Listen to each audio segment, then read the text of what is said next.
এত লাশ, এত জানাজা, এত মানুষের কবর আপনি পড়লেন, দেখলেন, এত কিছু আপনার আখিরাত মনে করাইতে পারলো না? এত কিছু আপনার কবর মনে করাইতে পারলো না? আহা, আপনি তো বড় পাষাণ, আপনি তো বড় শক্ত মানুষ। আল্লাহ মাফ করে দেন। একটা নারী দরকার, এই তো না?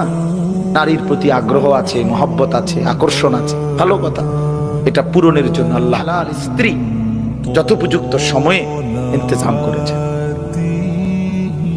মানুষ এক নিঃশ্বাস পানি সময়ের আগে পান করতে পারে না। কথা বোঝেন না?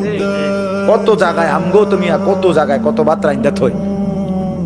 সারা দিন বয়ান কইরাও আমি অনেক সময় আছে হোটেলে গিয়ে ভাত খেয়েছি, সময় মিলাইতে পারছি না। তো তাহলে সুখের সাগরে যে ভাসতেছে সেও মরে যাবে, দুঃখের পাহাড়ে যে সেও মরে যাবে, ঠিক না?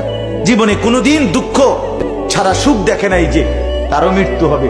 জীবনে কোনোদিন এক সেকেন্ডের জন্য যার কোনো দুঃখ নাই সেও মরে যাবে, মরে যাবে। এই হাসিও স্থায়ী না, এই কান্নাও, কথা বলেন না,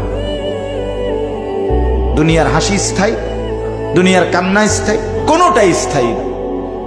তোমার যৌবন স্থায়ী, কথা বলেন না কেন? না বন্ধু, না, মৃত্যু থামাই দিবে।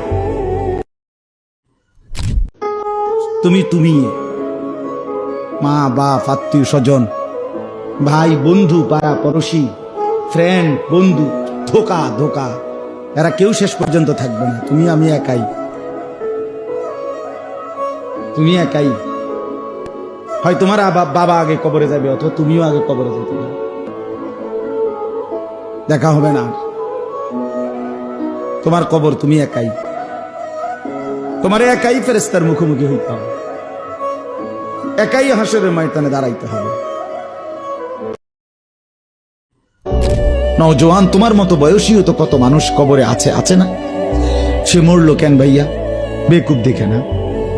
তুমি চালাক দেখে মরো না? না, সে বুঝে নাই দেখে মরে গেছে নাকি? তো মালিক দয়া করেছে বলেই তো আমি আর আপনি এখনো বেঁচে আছি। মালিকের সিদ্ধান্তের এক সেকেন্ড আর পৃথিবীতে আল্লাহর ফয়সালা চলে আসলে, মালাকুল মউত চলে আসলে, এরপরে এক সেকেন্ড থাকার সুযোগ মিলবে তো? আমি অনুরোধ করছি বাপ, নওজোয়ান, তোমাদেরকে এই বন্ধু বললাম, তোমরা যারা